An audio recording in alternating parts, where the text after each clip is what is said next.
시청자 여러분 안녕하십니까. 11월 8일 시사정담 시작하겠습니다. 여상훈 변호사님 나오셨습니다. 시청자 여러분 구독과 좋아요 많이 눌러주시고 많은 응원 부탁드리겠습니다. 여 변호사님, 네. 어제 윤석열 대통령이 대국민 담화와 기자회견 120분간 했는데요. 오늘 여러 언론들 평가를 보니까 긍정으로 평가한 부분도 있고 또 부정평가도 많은 것 같습니다. 윤석열 대통령이 90도로 허리를 숙여서 국민들한테 사과를 했습니다마는 구체적인 내용에 있어서는 조금 두루뭉술한 사과가 아니었나 이런 비판도 없지는 않은데 여상훈 변호사님은 어떻게 보셨습니까? 점수로 주어도 되고. 점수로 하자면 한 50점? 예. 그 근처지. 왜냐하면은 지금 잘했다는 친윤께서는 추경호 그 원내대표를 이야기하는데 그거는 조금 고려할 점이 있다면은 그동안 불통, 소통 전혀 내 잘못한 게 없다. 이런 자세에서 그래도 나와서 좀 전에 말씀하신 대로 고개를 90도로 이제 허리를 숙이고 이런 것만 해도 많이 진전된 거 아니냐 하는데 이건 참 어떻게 보면 서글픈 겁니다. 대통령이 얼마나 그런 불통 이미지가 강했으면은 허리 90도 굽힌 게 이게 진솔한 이렇게 나오니까 이게 참 저로서는 좀 서글픈데 그리고 그 좀 전에 말씀하신 대로 이번 사과가 됐으려면 우리 국민들이 가장 지금 좀 불만스러워하고 아파하는 게 김건희 여사 문제고 근래의 명태균 씨 문제라든가 이게 나왔는데 여기에 대해서 어떤 구체적인 뭐가 잘못됐고 어떤 게 나와야 되는데 제가 어제 그 전반적 평을 하자면은 김건희 여사는 피해자다. 근데 야당의 어떤 악마화, 악마몰이에 이게 우리가 피해를 당했다. 이런 느낌이 드는 그 담화였어요. 이게 과연 국민들이 지금까지 알고 있어요. 특히 보수나 TK 쪽은 더불어민주당이 자기들 어떤 그 정치적인 목적을 위해서 김건희 여사 문제를 이용한다는 걸 알고 있지만 그거 별개로 김건희 여사가 그 여러 가지 지금 녹취록이라든가 김대남 씨 문제라든가 명태균 씨 문제 나올 때 아니 조용한 내조만 하겠다는 김건희 여사가 저런 정도로 이렇게 윤석열 대통령이 해야 될 그리고 공식 라인을 통해서 이루어져야 될 문제에 과도하게 개입해서 이거는 그 대통령의 배우자로서의 선을 넘은 거 아니냐 이 문제를 불만을 가졌거든요. 대통령께서는 조언이라고 하지 않습니까? 그게 국정농단이라고 하면은 국어 사전을 고쳐야 정의를 새로 해야 한다 그랬는데 유경수 여사도 청와대 야당으로서 조언을 많이 했지 않느냐 이렇게 얘기를 했거든요. 그러니까 그게 윤석열 대통령의 어떤 이 문제에 대한 인식하고 국민의 인식 너무 괴리가 큰 거예요. 윤석열 대통령이 어제 그래서 저로서는 될 수 있으면 좋게 보려고 그걸 봤지만은 전혀 제가 기대가 너무 큰가요? 전혀 만족을 못하는 어제 담화였다. 그래서 제가 이 어제 대통령 그 기자회견 담화하기 전에 이게 맹탕 그리고 오히려 국민들을 실망시키는 회견이 되지 않을까 걱정을 많이 했는데 극렬 지지층이야 만족했을지 몰라도 중도 그다음 온건한 보수 이분들한테는 전혀 만족을 못 시키는 회견이었다. 그래서 그런지 조선일보는 다소 기대를 나타냈습니다마는 동아일보, 중앙일보까지도 고개를 숙였지만 국민은 사과를 받지 못했다. 이렇게 좀 비판적인 논조를 보였습니다. 그러니까 보수 언론까지도 이런 상황이니까 한겨레라든가 경향은 더 얘기할 것도 없습니다. 김종인 전 비대위원장은 오늘 사과하는 것을 보니 아직도 현상인식, 현실인식을 전혀 못하고 있는 것 같다. 하고 싶었습니다. 이런 평가를 내렸습니다. 어쨌든 윤석열 대통령이 제 부덕의 소치다, 제 불찰이다 이렇게 사과를 하고 국민들의 기대에 못 미친 부분에 대해서 죄송하다는 이런 얘기를 한 것은 그동안의 입장에서는 상당히 진전된 평가라고 볼 수가 있지만 그러나 구체적인 기자들과 일문일답이라든가 이런 데서는 김건희 여사의 문제 그리고 명태균 씨의 그런 여러 가지 의혹 이런 부분들에 대해서는 좀 구체적으로 소명을 하고 밝히기보다는 오히려 변명이랄까 해명에 치우치지 않았나 그런 평가가 지금 나오고 있는 것 같습니다. 윤석열 대통령도 그 검사도 했고 변호사도 했지만 어제 느낌은 김건희 변호인 같은 느낌을 받았다.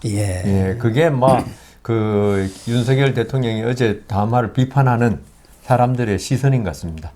여 변호사님, 이 국민들의 관심사 중에 하나는 명태균 의혹 수사는 이미 이제 8일 날 명태균이 검찰에 소환돼서 수사를 받고 있기 때문에 거기서 밝혀질 문제이지만 여권 특히 보수 쪽의 입장에서는 연안 갈등이 해소가 돼야 할 것 아니냐. 이것이 안 돼 가지고는 정권 재창출이고 뭐고 아무것도 안 되는 것이고 보수 괴멸이 눈앞에 보듯이 뻔한 것 아니냐. 이런 상황 속에서 연안 갈등 이 부분에 대해서 윤석열 대통령이 어떤 입장을 표명할까. 이게 관심사 아니었습니까? 그런데 어제 연안 갈등이 있다는 것은 어느 정도 인정했죠. 인정을 한 것 같은데 그렇다고 해서 한동훈 대표한테 흔쾌히 손을 내민 것 같지는 않아요. 그러니까 5개 제안을 했는데 거기에 대한 대답이 거의 없었다는 거 아닙니까? 일부는 있었고 뭐 사과하라는 것도 뭐 사과했고 인사쇄신이라든가 김 여사 활동 즉각 중단, 특별감찰관 임명, 국정기조 변화, 뭐 윤석열 대통령 사과 이런데 부분적으로는 된 것도 있고 또 앞으로 될 것도 있고 전적으로 거부를 했다 이렇게 보기는 그렇죠. 좀 어려운 것 아닌가. 그런데 그게 어떻게 100% 윤석열 대통령이 한동훈 대표가 요구했다고 해서 다 들어줄 수는 없는 거 아닙니까? 더군다나 인사 같은 것은 검증을 해야지 어떻게 당장 내일 오늘 하겠다 할 수는 없는 거 아니겠어요? 맞는데 이게 아까 말씀드린 윤석열 대통령 이제 기자회견 이렇게 형식에 불만이 있다 보니까 그 내용에 구체성이 없고 하다 보니까 그거 합쳐져서 어떤 이런 문제에 대해서도 불만이 있는 것 같아요.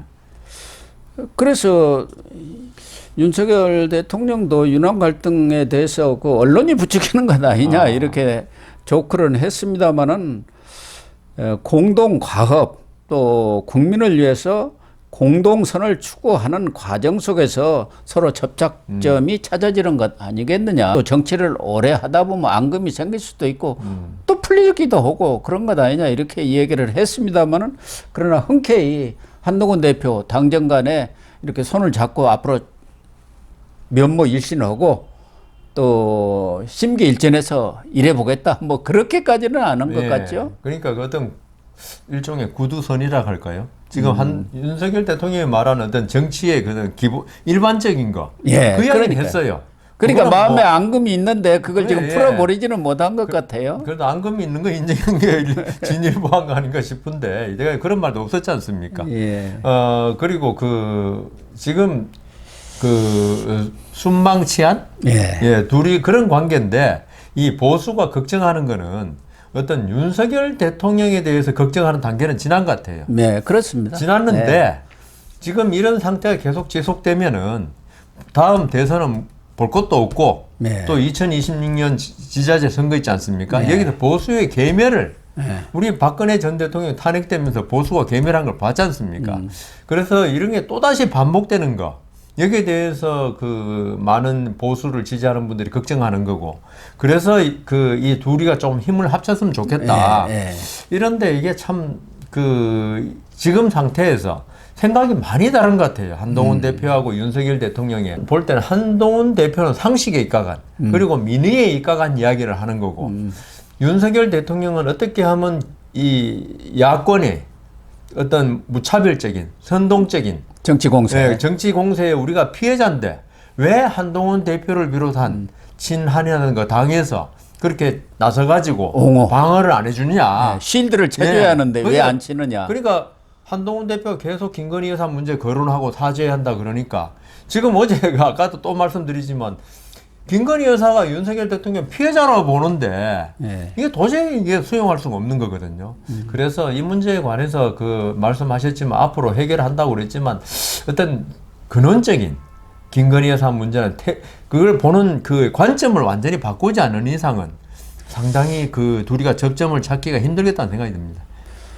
특히 한동훈 대표가 지금 윤석열 대통령의 기자회견에 대해서 침묵을 지키고 있어요.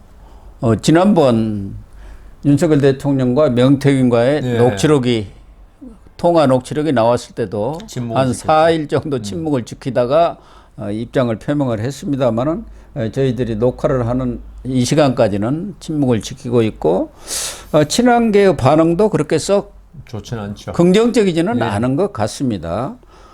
뭐 조경태 의원 같은 분 육선 아닙니까? 예. 어떻게 보면 친한계 지금 좌장 비슷한 그렇죠. 역할을 하고 있는데 국민을 사랑하는 모습보다 김건희 여사를 사랑하는 모습이 두드러졌다. 뭐 이렇게 얘기를 했고 진정호 최고위원은 뭐 60점 그러니까 10점 만점에 6점 이렇게 줄 정도다. 또 인적 쇄신이라든가 여러 가지 의혹에 대해서 구체적인 답이 없었다는 게 친한계 측의 대체적인 반응들인 것 같고 그러니까 이 한동훈 대표로서도 상당히 기대를 했고 또 회담 전에 국민 눈높이에 좀 맞춰줬으면 좋겠다는 뜻을 표명을 했기 때문에 혹시나 했는데 역시나로 끝났다. 내심이 아닌가. 한동훈 대표 개인적으로 그 개인이라면은 지금 어제 그 윤석열 대통령의 그 기자회견에 대해서 실망이 컸을 겁니다. 제 생각에는 오히려. 그래서 못 미친다 어떤 정도가 아니고 언론 보도를 보니까 측근들을 그러니까 친한 게 예. 한동훈 대표 측근들이 한동훈 대표가 벙 찌셨다.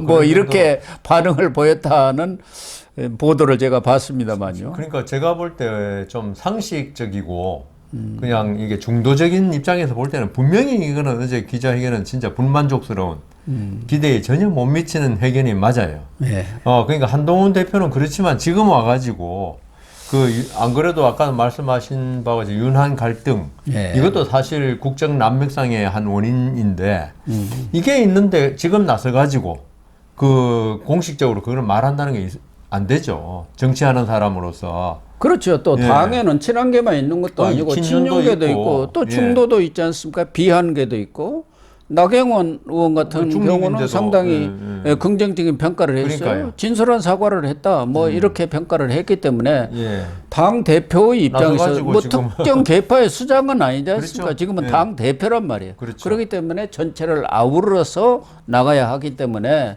성급하게 입장을 표명하기는 어렵죠. 시청자 여러분, 저희가 방송 녹화가 끝난 뒤 윤 대통령 기자회견에 대한 한동훈 대표 반응이 나와서 속보로 전해드리도록 하겠습니다.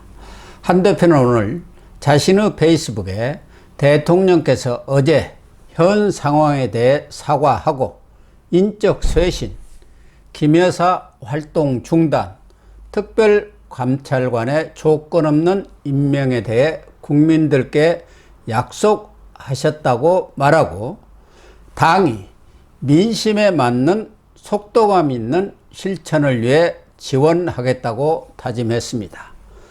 한 대표가 비록 친윤처럼 진솔한 사과, 국정 쇄신 의지 천명과 같은 매우 긍정적인 평가를 내놓지는 않았지만 윤 대통령이 자신의 4개 요구사항에 대해서 상당 부분 수용했다고 판단하고 향후 구체적인 실천에 방점을 두어서 하루 만에 화답하는 입장을 표명한 것으로 해석이 됩니다.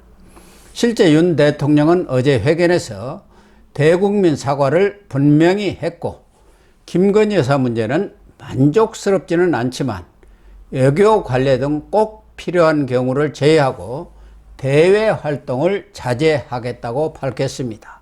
그런 의미에서 제2부속실을 조만간 발족해 공적인 활동을 통제하고 다음 주부터 시작되는 페루 에이펙 정상회담, 브라질 G20 정상회담에도 김 여사를 동반하지 않기로 했다고 대통령실이 회견 후 밝혔습니다. 특별감찰관 임명도 북한 인권재단 이사 추천과 연계하지 않고 국회가 추천하면 즉각 임명하겠다고 수용 의사를 표명했습니다. 인적쇄신과 관련해서는 김건희 라인 척결에 대해서는 거부했지만 내각과 대통령실 인사는 인사 검증 작업이 필요하고 예산안 처리라든가 트럼프 정권 출범 등 여러 변수를 고려해서 시기는 유연성을 갖고 추진하겠다는 입장을 밝혔습니다. 한 대표는 하루 동안 당내외 의견과 여론 후 반응을 지켜본 뒤 전폭적인 지지는 아니지만 친한계의 부정적인 기류와는 달리 일단 수긍할 만한 수준이 아니냐는 결론을 내린 것으로 판단됩니다. 한 대표는 말이 아니라 국민이 체감할 실천이 중요하다는 차원에서 민심에 맞는 실천을 위해서 당은 지금보다 더 민심을 따르고 지금보다 더 대통령실과 소통하고 설득하겠다고 강조하면서 우선 당은 즉시 대통령께서 말씀하신 특별감찰관 임명 절차를 추진하겠다. 필요한 절차 준비를 이미 지시했다고 밝혔습니다. 그러면서 이제 중요한 것은 민심에 맞는 수준으로 구체적으로 속도감 있게 실천하는 것이라고 강조하고 민심과 함께 가지 않으면 아무것도 할 수 없다. 우리 모두 국민 앞에서 더 겸손하고 겸허해야 한다고 지적했습니다.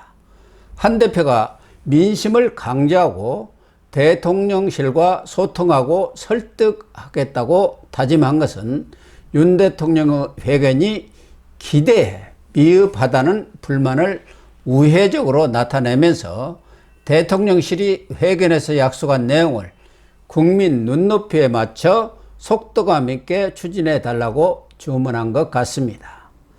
한 대표가 윤 대통령의 회견을 수용하는 모습을 보임으로써 당정이 힘을 모아 11월에 험난한 정부 파고를 넘어갈 수 있는 토대는 마련했다고 할 수 있겠습니다. 11월 2개 재판의 1심 선고를 앞두고 있는 이재명과 민주당은 지난 2일 장외 집회를 개최한 데 이어 9일 그리고 16일 조국 혁신당과 공동으로 장외 집회를 개최할 예정입니다. 15일 선거법 1심 선고에서 비선거권 박탈 이상의 중형이 떨어지면 장외에서 윤석열 탄핵 하야를 주장하고 있는 좌파 시민단체들과 연대 본격적인 탄핵 정국에 돌입하겠다는 계산입니다. 이재명 대표는 한 대표의 대표회담을 끈질기게 요구하면서 유난 이간책을 구사해 왔는데요. 한 대표가 대표회담에 거리를 두면서 이재명 적에게 힘을 싣고 있는 모습을 보임으로써 이 관계는 실패로 끝난 것 같습니다. 이 대표가 실패한 이준교사가 무슨 죄가 되느냐고 한 데 대해서도 이병량 전 성남시장 수행비서 김진성 씨가 위증을 인정을 했고 이 때문에 2018년 선거법 재판에서 무죄를 선고받은 성공한 위증교사라고 반격을 가했습니다. 윤 대통령의 지지율이 추락하는 상황에서 많은 보수파 국민들이 야권의 대공세에 정권이 무너지는 것 아니냐, 보수가 괴멸하는 것 아니냐는 우려와 걱정을 하고 있는데요. 어제 회견으로 윤한 갈등이 해소됐다고 보기는 어렵지만 당정이 거야의 탄핵 공세에 공동 대응할 공조의 모멘텀을 만들었다는 점에서 여권이 일단 한숨을 돌린 셈이라고 할 수 있겠습니다. 오늘 방송 마치겠습니다. 시청해 주셔서 감사합니다.